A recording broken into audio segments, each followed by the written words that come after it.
Welcome to AsiaEdit et al., the podcast that brings you research publishing tips direct from industry experts. I'm your host, Trevor Lane.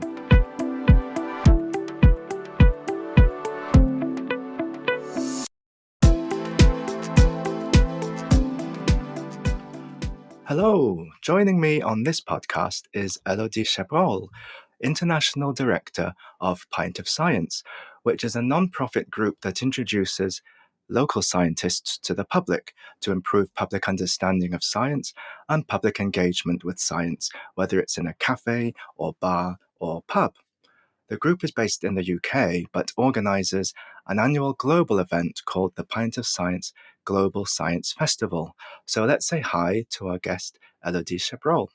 Hello, Elodie, and a warm welcome to the podcast. Hello. Now, can you begin by telling us when and how Pint of Science started and what are its aims? So it started in 2013. So actually this year in 22, it's going to be the 10th Pint of Science. So we're quite happy with that. So it started, the first edition was in 2013. And when we started organizing it, what we wanted was really share the science with normal people, the general public. The idea was the two founders realized when they had some members of the public visiting their lab that actually people are really interested in science. It's just that sometimes it's hard to get. So the idea was not new. Organizing science in pubs, it probably exists since cafes out there. There's a very old cafe in Paris that organized philosophical meetings since forever. So it's not a new idea, but what is new is that we do it as a festival, really like a music festival. Lots of scenes at the same time. You have to pick a few of them. It's during 3 days, several places at the same time. You have to pick the subject you want to see. And so this is how it works. In May, several cities in UK. So it started in UK in 2013, only UK, and then it started evolving. I started creating the French branch for 2014. And now we're in nearly 30 countries. So lots of cities as well.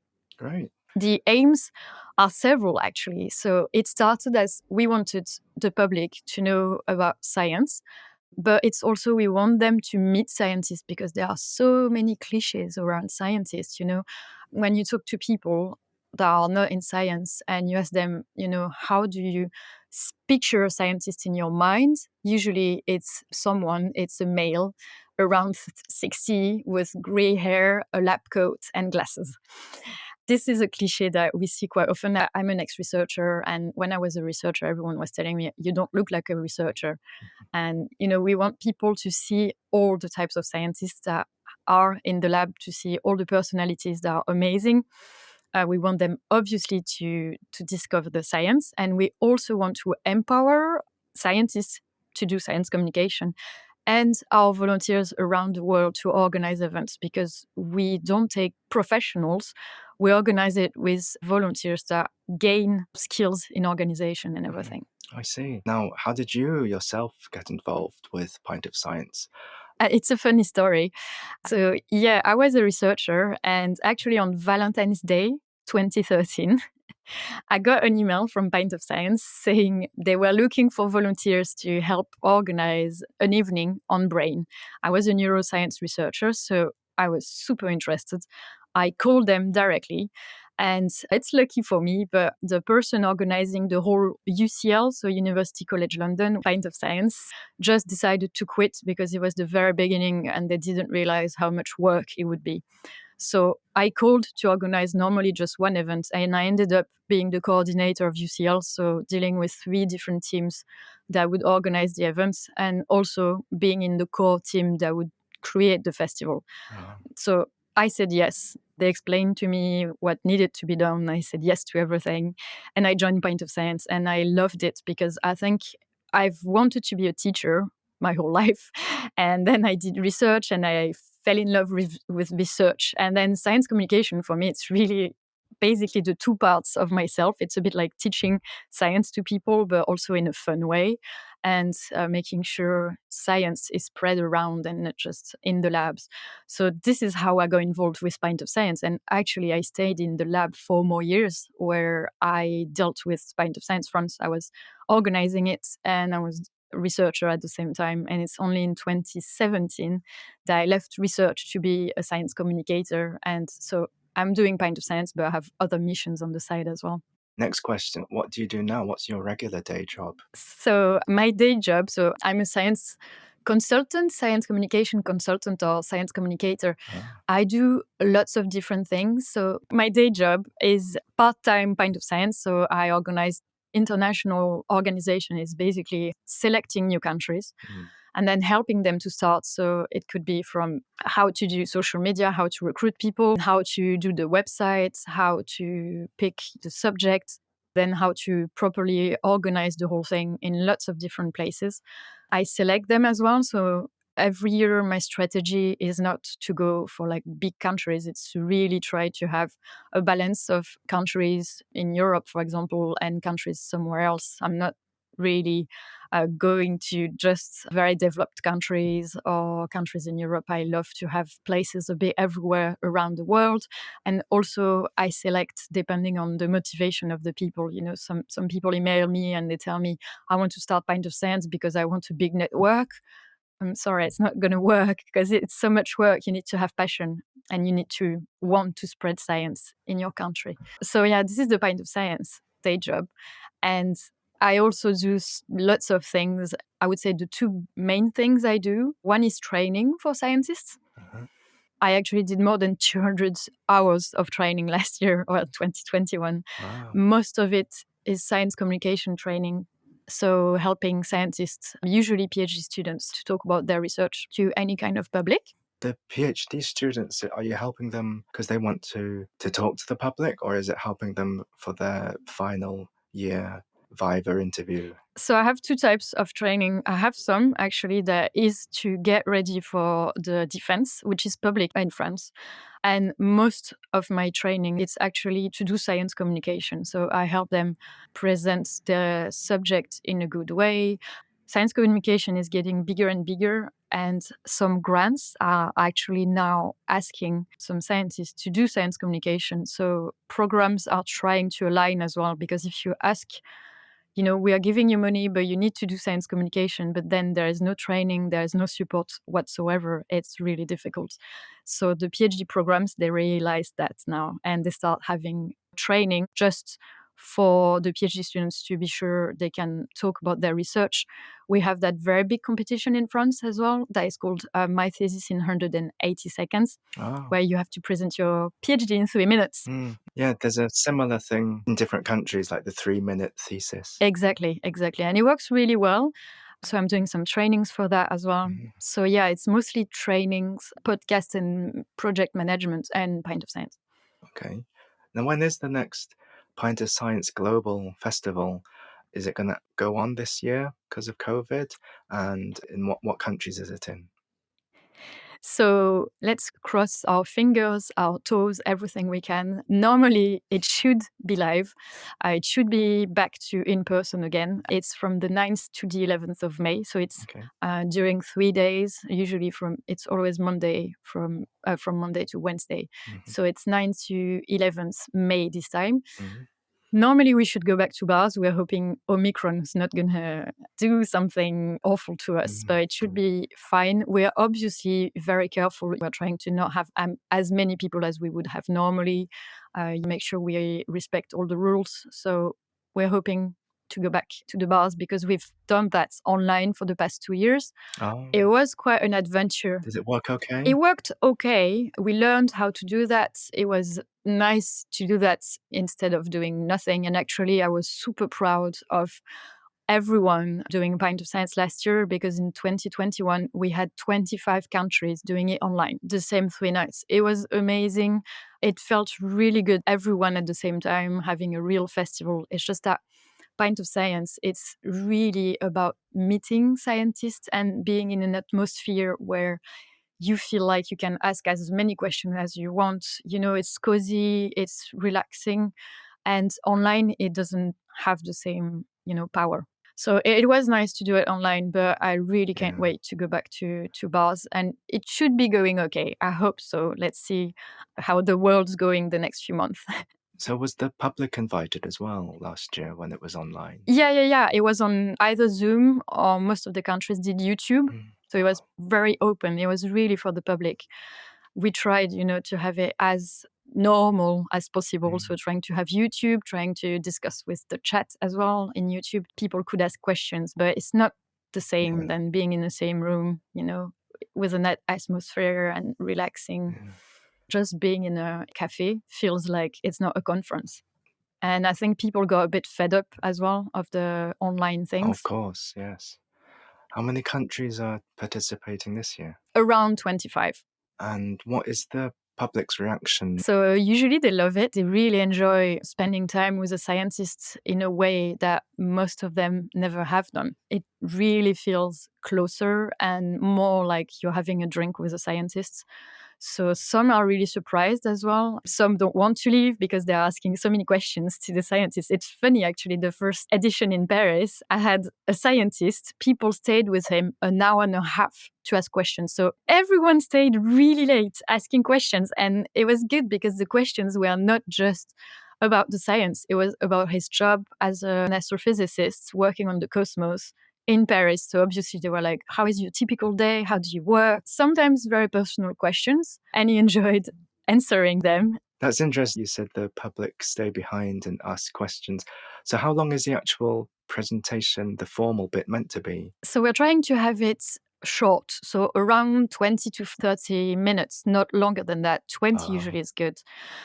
And we want to have this presentation to spark the conversation. I always tell the scientists as well to bring something from the lab.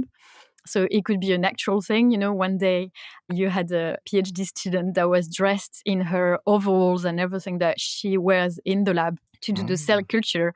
And she was just showing them how she had to dress every day to enter the cell culture room. And it was quite nice because it was really like bringing the lab to them.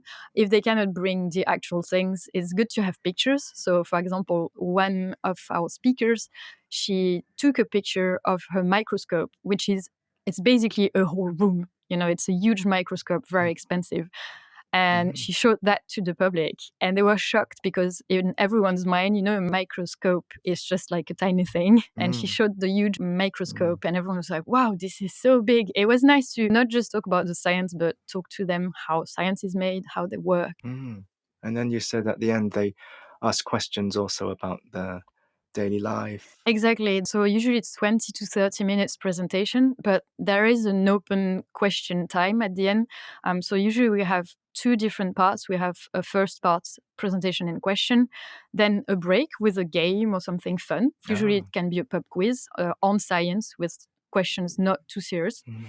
And then at the end, we have an open question. So if we have the two speakers that are still there, we could actually spend like as much time as the public wants.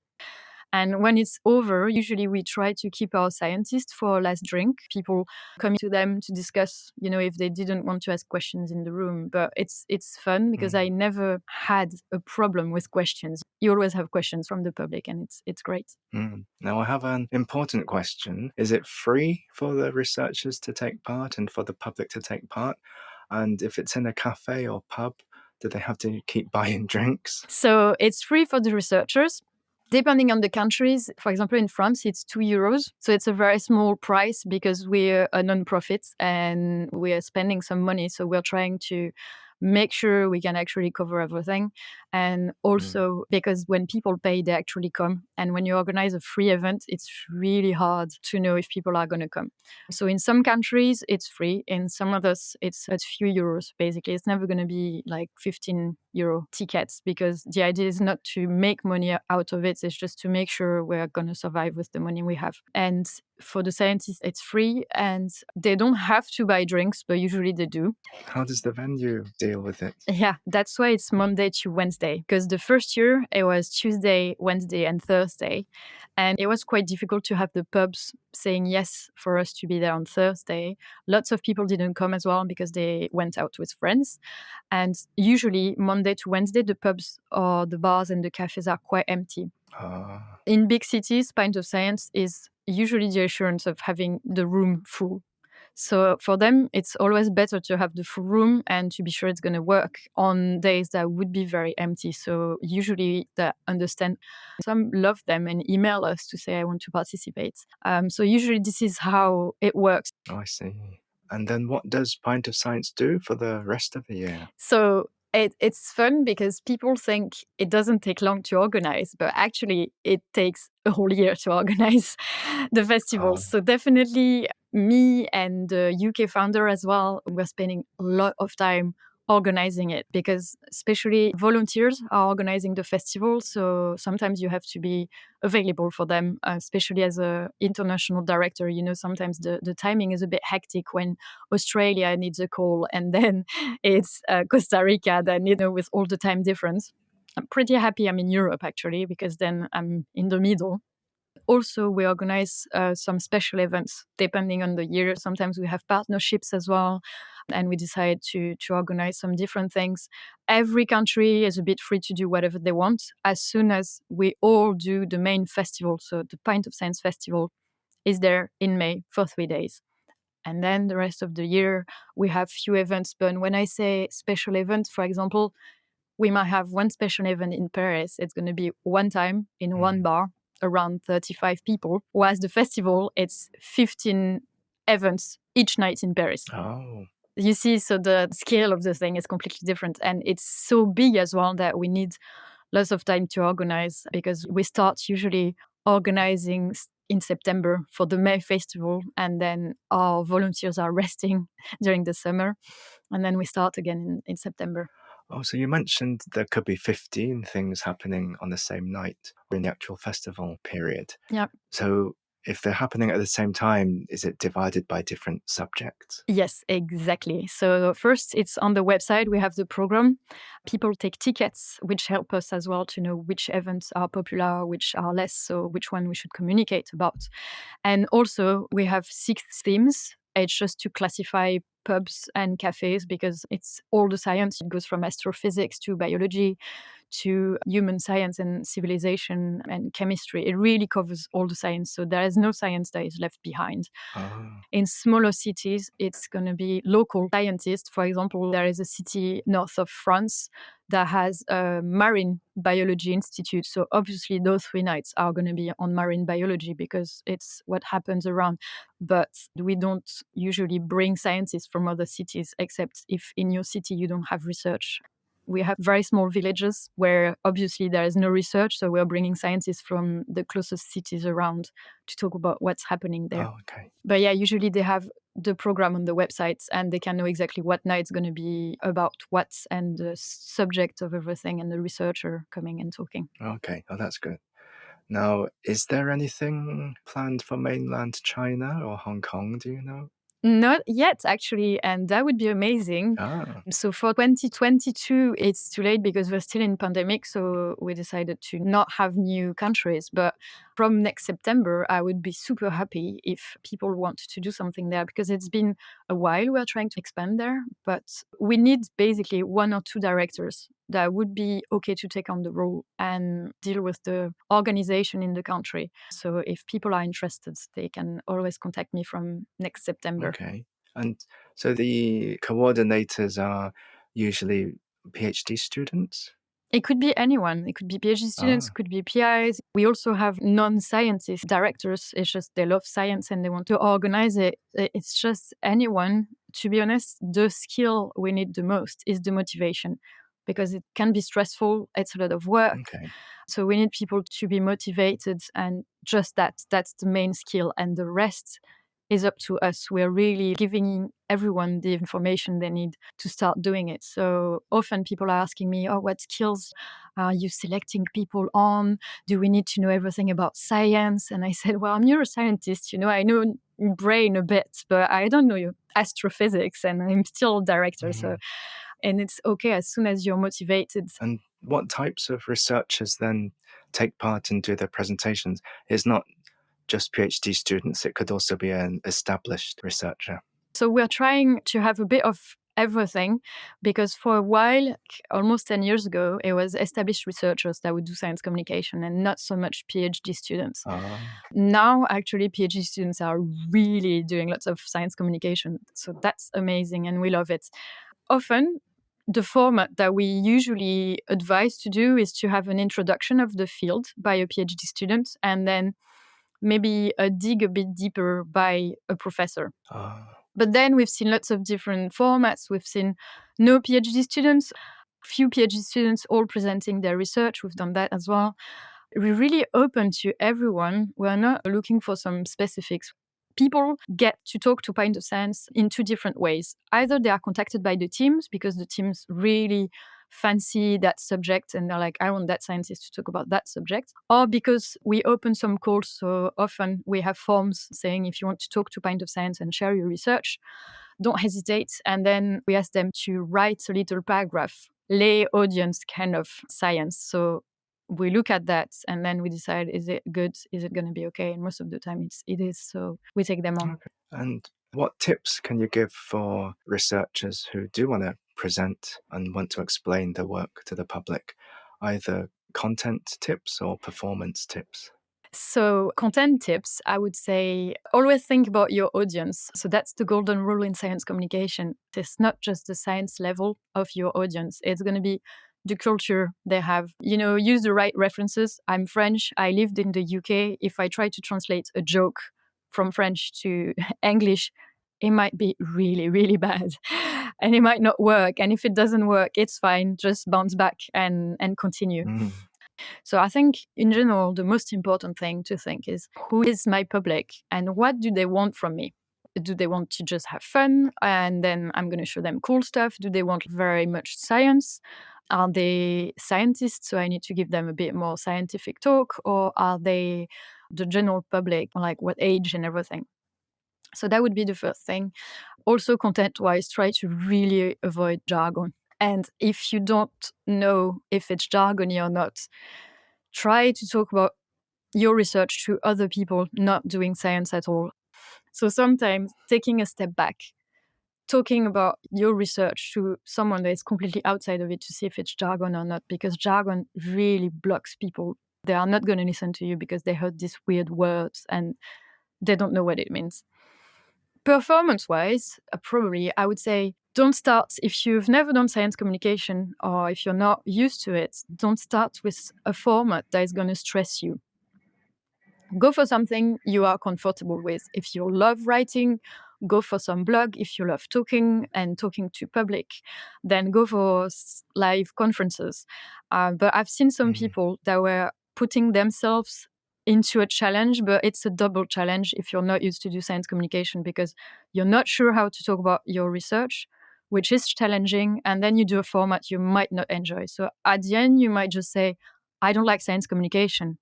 So start with something you're okay with, then learn how to talk about your research, and then you can challenge yourself to do something a bit more complicated for you, and then you will be okay.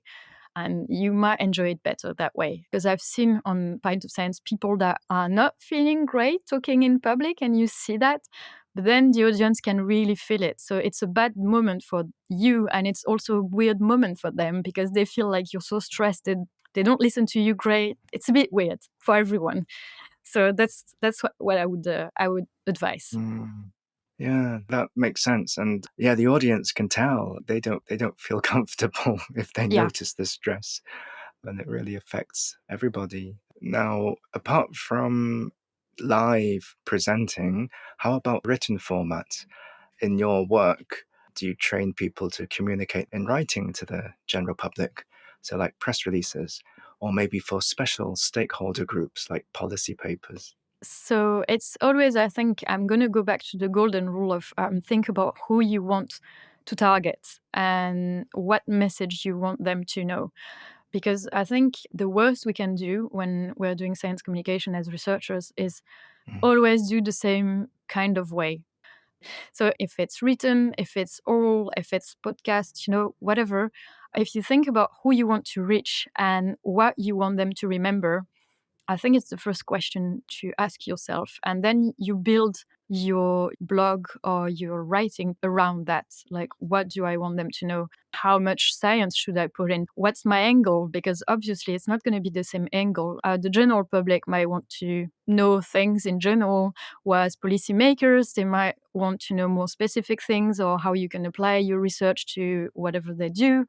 Journalists, you're always scared they're going to take big headlines. So you need to be sure you're very simple and you put something forward that could be nice for them.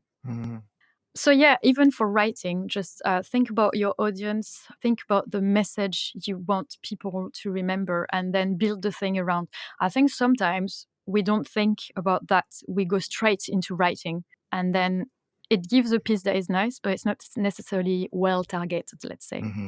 These days, many researchers try to promote their own work in layperson's summaries or plain language summaries, and also for social media. So do you have any tips for that? And if they do want to share work on social media, is there any rule that they have to wait for their journal paper to be published first? So yeah, one general rule is make sure you can talk about your research, because if there is a patent pending, for example, sometimes you need to wait. If the paper is accepted, you can talk about it. Don't give too many details, but I would say to get scooped, you would need quite many details, and science communication doesn't always go that far with the details. So I think it comes to jargon. Always try to think about the words you're using. I'm very big on Twitter. Twitter is amazing for science communication and for scientists. So you can tweet it, especially now you have Altmetric. It's a website that basically you enter the DOI of a paper and it's showing you where it's been shared, and not sciencey wise, more like Facebook, Twitter, news, blogs, and everything. So it can show you really where your paper traveled, which is amazing. And it's shown with colored donuts. So it's a little wheel that looks like a donut, and it's rainbow because every outlet has a different color. And to be honest, there is a lot of blue because Twitter is a very big place to share science communication pieces. So don't hesitate to do that. You need to explain it, I think. So be careful with that. You know, lots of people share their paper. They just put the link in Twitter. They have the title that is going to be in preview, and then they press share, which is okay if you want scientists to find it or see it. But if you want people that are not scientists to actually understand it, you might need to explain it more. So that's the thing always, that we're back to this rule, like, who do you want to talk to? Is it just scientists or the public in general? So if you want to talk to the public, you can do, in Twitter, you can do a thread, which is several tweets linked together. So you don't have just 280 characters to talk about it. And the first one, it's nice if it's the paper, the link of the paper. Never forget the link. I've seen that several times. And try to explain it in a lay audience and vocabulary, And it's always nice to try to put the science back into people's lives. So what does it mean for you in your life? What could it change for you? That's always nice, because sometimes we're so deep into science that we forget why we do that. What is it going to change for the society? And sometimes when it's very fundamental, it can be difficult to explain. But then mRNA research was fundamental 20 years ago, you know? It's always nice to say, I've done that piece of research, and what is it doing for you? Why is it interesting? And we forget. As scientists, we have the paper, we talk about, those are my results. But I think in science communication, the most important is not necessarily the data, it's the why of the project. Why do I do that? Yeah, that's very useful. Thank you. And I have one final question, Elodie. Yes. What are your career plans and any tips for researchers who want to improve their skills or even thinking also about a career in research communication? So I would say the best is to try. So science communication is so huge, you know, you have so many things you could do. And also, if you think about a career there, do you want to actually be doing the communication, like taking science and then communicating about it? Or do you want to be more into strategy? For example, I say I'm a science communicator, but I don't do science communication that much, like taking science and explaining it. I do it on Twitter, but the rest of the time, I'm actually teaching scientists to do science communication. So that's a different level. I would say try. There are so many initiatives that always are looking for volunteers or things you can do in general. Try. See what fits you, what kind of thing you like to do, because sometimes you're a bit lost and you don't know if you're more into writing or into podcast or whatever until you start and actually you fall in love with one of the formats. Actually, Twitter, I'm going to come back to that. Twitter can be nice for people to see what's happening around, going to science communication events as well. So obviously with COVID, it's a bit more complicated, but going around, meeting people, if you think about a career in science communication, meet the people. Could be on LinkedIn as well. Add them on LinkedIn. Ask them, because lots of people think, oh, that title, that job sounds really cool. And then you talk to the person that actually works there and you realize the title and the work are two different things and I wouldn't enjoy the job. Not that it's not a good job, but it's something I wouldn't like. And then how about yourself? What are your career plans? Yes, my career plans, I don't really know, and I think I enjoy not knowing. I'm a freelancer, so I work on lots of different projects. And to be honest, if 10 years ago, when I started Pint of Science, or 9 years ago when I started Pint of Science, you would have told me I would be science communicator, freelance, I would have never believed you. Mm-hmm. So I think that's something as well that is important, is to be open to opportunities. And it's exactly what I do. So I started my own podcast, and actually now I have lots of clients that are coming to me to ask to do some podcasts. And a year ago, it's the same. I would have been like, oh yeah, me in podcast. No, it's not going to happen. And this year it's actually happening. So my career plan is to be open to opportunities, and I hope I will continue enjoying my work. So going for things that I love. This is my career plan. Picking projects that are enjoying, that are making people grow as well. This is why I left research, because I realized we were 10 researchers working more or less on the same project. And I had the feeling I had no impact whatsoever. I felt like I'm leaving tomorrow. It doesn't make a difference. But then if tomorrow I am the international director for Pint of Science, we went from 10 countries to 21 that year. So the impact is huge, because I would help people set up the festival, I would help volunteers gaining new skills, and I would help scientists doing science communication. And on top of that, I would also help the public in those countries to meet scientists. So for me, it was huge. So my career plans is basically enjoy my work and try to have impact. That's it. Yeah, and for people listening, what's the name of your podcast? What's the name of the podcast? So it's called Sous la blouse. So it's a French podcast right now, but in 2022, it should have its little brother, Under the Lab Coat.